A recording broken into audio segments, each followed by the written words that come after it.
One touch without a robot is all it takes.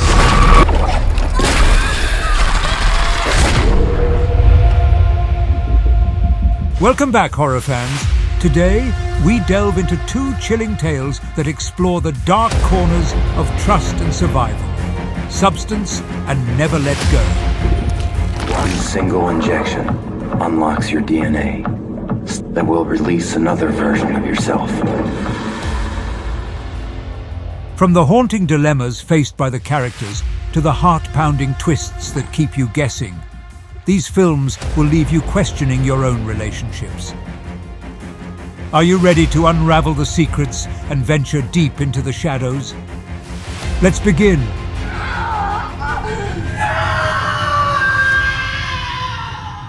Number 1. Never Let Go. Opened September 27th, 2024. Y'all ready? Never let go. Never let go. Never let go. Never let go. What if the world you know is just a fragile illusion held together by ropes of fear and deception? In the heart of the Canadian wilderness, a mother and her twin sons share a chilling secret.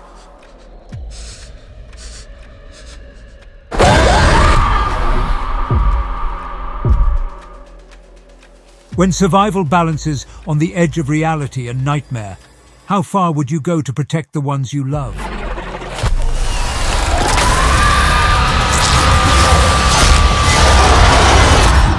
We're the world now.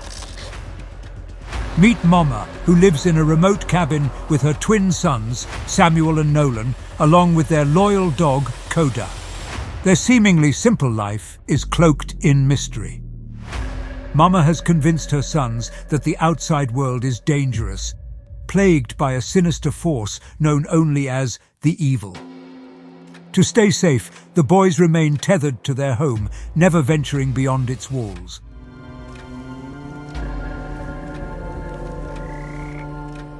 As the boys gather food in the woods, the tension thickens.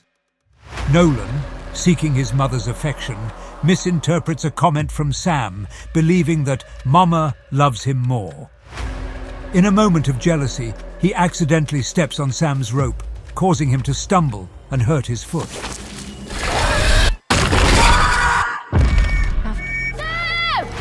As they brace for the unknown, Mama reassures them, sharing that the evil can take on terrifying forms, including the haunting visage of her own mother. Did I touch you?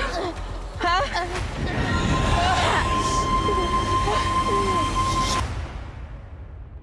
During dinner, the stakes rise as Mama recounts a cautionary tale about a girl who pleaded for help but was consumed by the evil.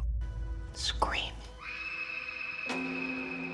Her fear of the unknown traps the family, making them worry that a single moment of weakness could cost them everything. Never let go.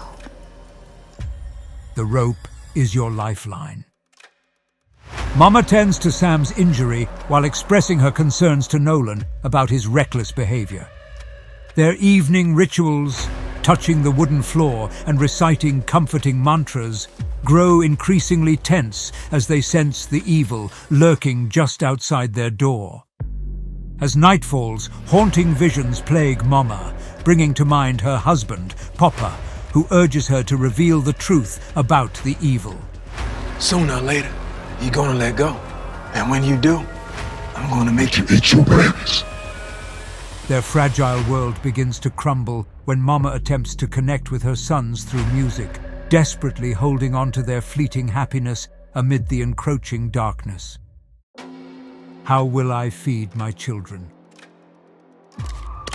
Desperation strikes when their food supplies dwindle, casting a shadow over their simple life.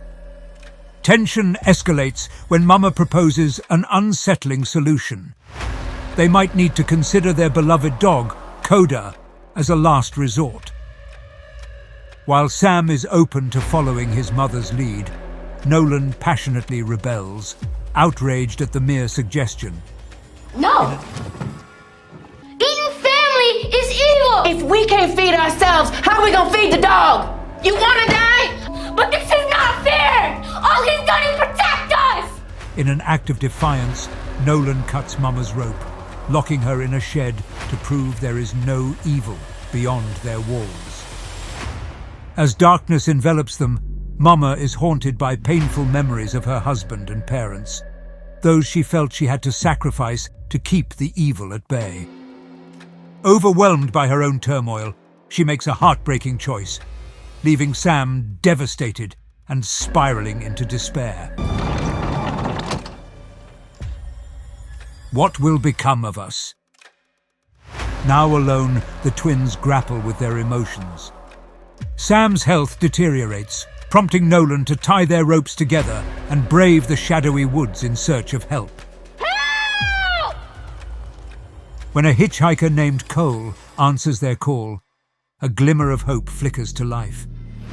But when Sam, gripped by panic, mistakenly reacts with his crossbow, their fleeting chance at salvation shatters, forcing Nolan to face the fallout of their choices. Haunted by visions of their mother, Sam encounters a girl claiming to be Cole's daughter. As he chases her into the depths of the forest, he discovers she is a mere figment, a manifestation of the evil that transforms into a monstrous creature, threatening to consume him. In a desperate attempt to save his brother, Nolan confronts Sam, who has become a vessel for darkness. Blessed house of ancient wood, shelter to the pure and good. We'll keep you bright and never wrong. Heaven is here within our home. As fire engulfs their home, Nolan battles the evil with the love he holds for his mother, determined to reclaim his family. The true form of the evil is revealed, a grotesque entity that finally retreats, leaving Nolan alone in the aftermath. Firefighters rescue Nolan from the ashes, but the horror lingers like a shadow. Sam is found, and Coda, their loyal guardian, rushes toward a helicopter, embodying hope until the end. Yet, the true nightmare is far from over. Sam whispers a chilling phrase. He loves me more. The message? In the struggle for survival, sometimes the greatest evil lies within us. Nolan and Sam may have escaped their physical chains, but the emotional scars will forever bind them to their mother's legacy. As they stand at the precipice of a new life, the haunting question remains: is anyone truly free when they are haunted by the shadows of the past? Let your voice resonate within this fearless community. Together, we stand bold, unyielding, ready to confront the darkness this Halloween. Show the world you're one of us.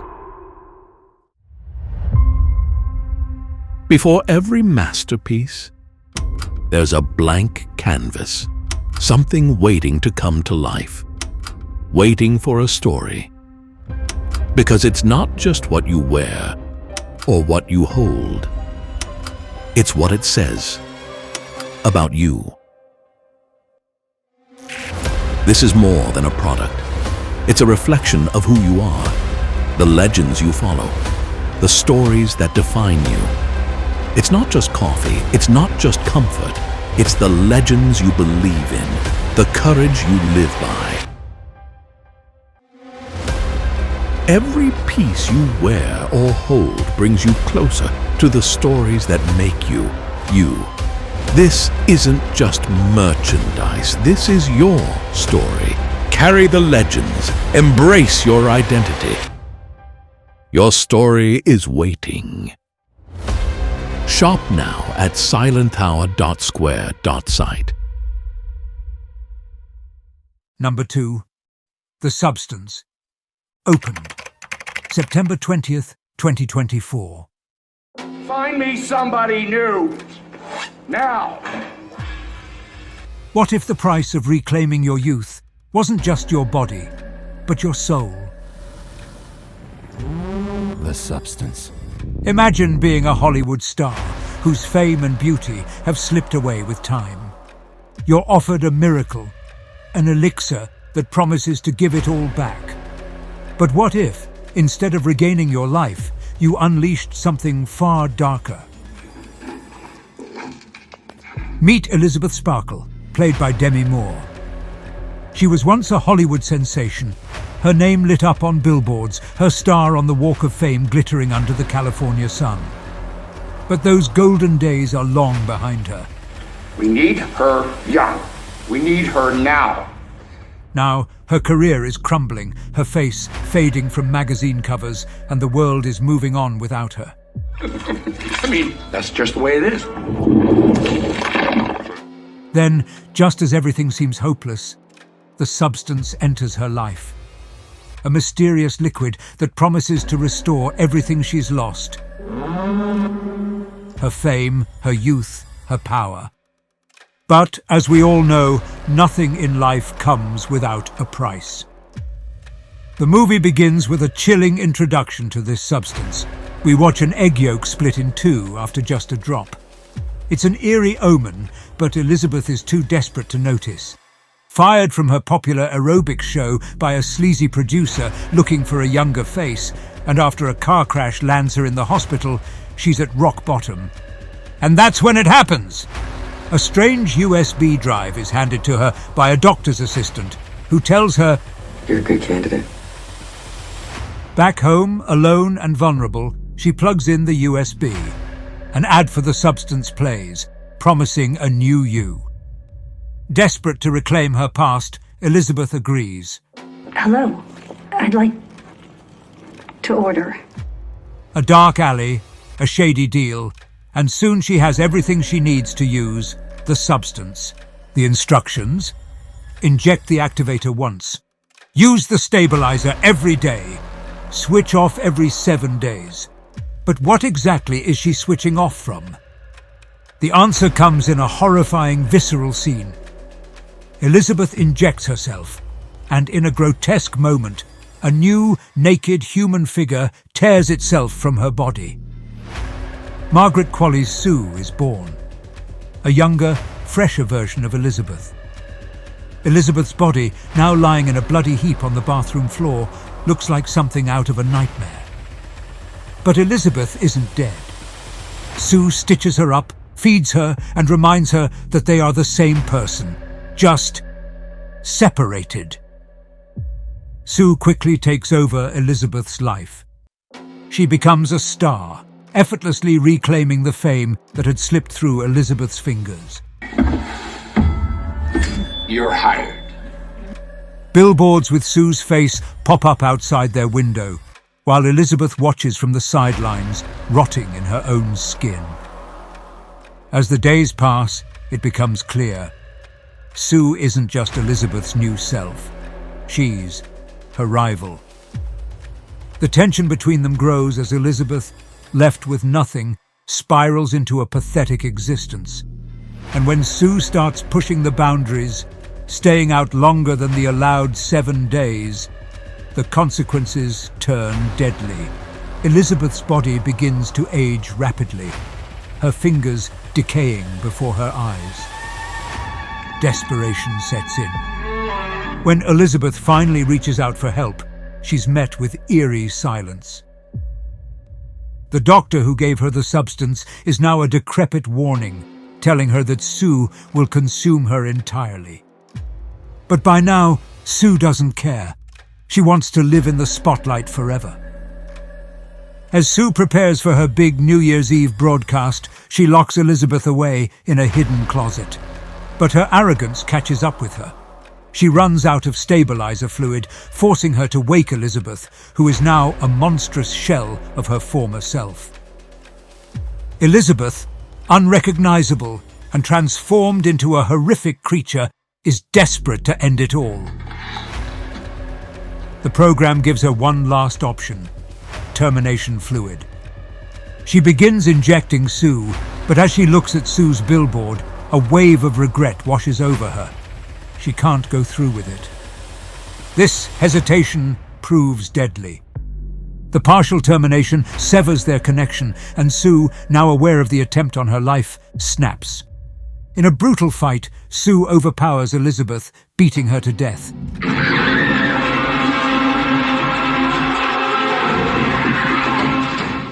But just as Sue prepares for her big show, her body begins to fall apart, decaying before our eyes. Desperate, Sue uses the activator again, hoping to start fresh. But this time, the result is something far more terrifying. A monstrous fusion of Sue and Elizabeth is born. And here's where the satire kicks into high gear. This hideous creation, still desperate for fame, dresses up, cuts out a picture of Elizabeth's face, and heads to the New Year's Eve broadcast.